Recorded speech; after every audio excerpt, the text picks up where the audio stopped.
Well, good day. Today's project, we're going to look at how do you actually put on a 12 volt trickle charging outlet on your tractor that can also be used to run 12 volt equipment in your field. As you can see here, I've wired in a secondary relay block right here that I use to run front LED lights, rear LED lights, and the strobe light. And I've put in sort of a wiring loom that goes back through the tractor and then picks up on the ROPS. I find the easiest way to run power on these Kubota tractors is to actually start underneath. And you can see here where I've got the light that I've run power up from the bottom through a rubber grommet there where the wiring harness comes up, and that prevents chafing. So you've got this pulled through from this end that I can now pull through and attach to the battery terminals here, which is pretty easy.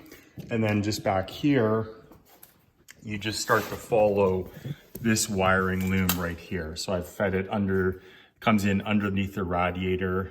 I'll feed it under the rad hose here, like this.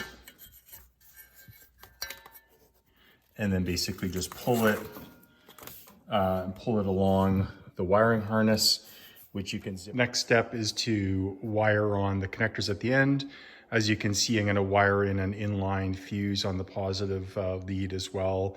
This is, I think it's 12 gauge wire, so a fairly heavy duty wire, just because I've got a bit of a longer run. So we're going to do that, and then should be all set.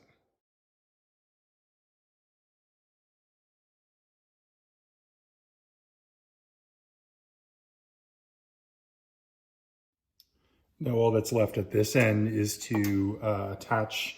I've got to tape these. Normally I use shrink wrap on the ends just to keep it waterproof. Unfortunately, I've run out of shrink wrap to fit these large gauge. So once I get the taped up, connect it positive, negative, zip tie it in, and then go work at the other end of the tractor where the plug will be mounted.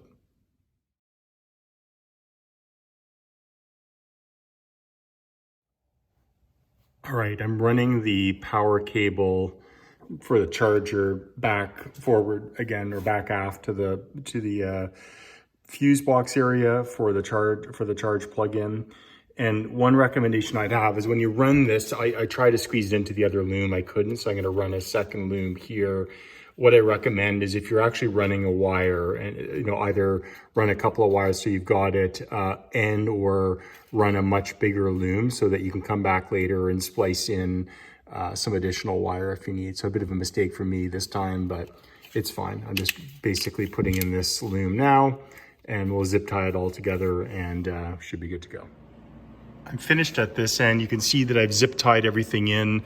This is basically the same for any subcompact tractor, it doesn't matter. It's not just Kubota. Make sure you can see there's some linkages here. So you want to make sure that this is secured quite well.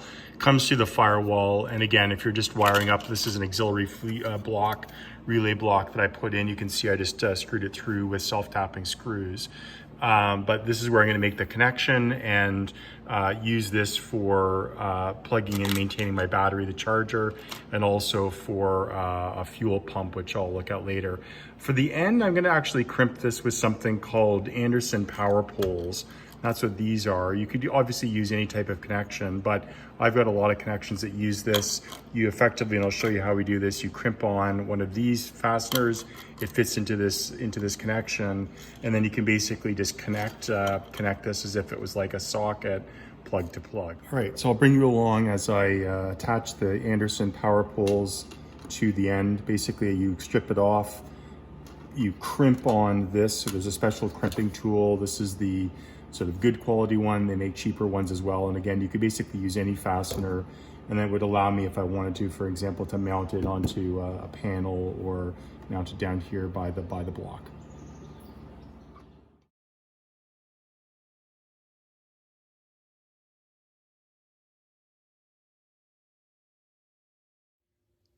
So here's the final connection. This is the charge controller, the NoCo Genius. Again, I quite like it, 4 channels, so I can charge things. I've got a older John Deere, and you can see that's kind of the typical configuration. It's got a pre-wired plug on it. And then for the tractor, same thing. What I've got here is there's a quick connect that comes with NOCO. And at the other end of that controller, I've got that Anderson power pole plug. So if I bring it over here, connects like that, and then it starts charging over on the connector. One of the reasons I like this is, first of all, I'm lazy, so I don't have to pop the hood. But the other advantage a little bit for anyone that's owned these kinds of tractors and has a charger is I can't get on the tractor without this, seeing this. So you always disconnect it without driving out of your garage or storage barn or whatever and ripping off the connector. So that's helpful as well.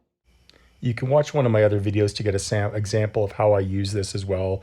This is a 12-volt fuel pump that I use plugged into the tractor to run and refuel the tractor when I'm in the field or just behind the workshop.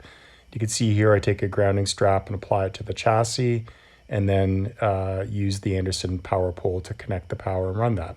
Hopefully this is helpful and useful for you in adding to your tractor as well.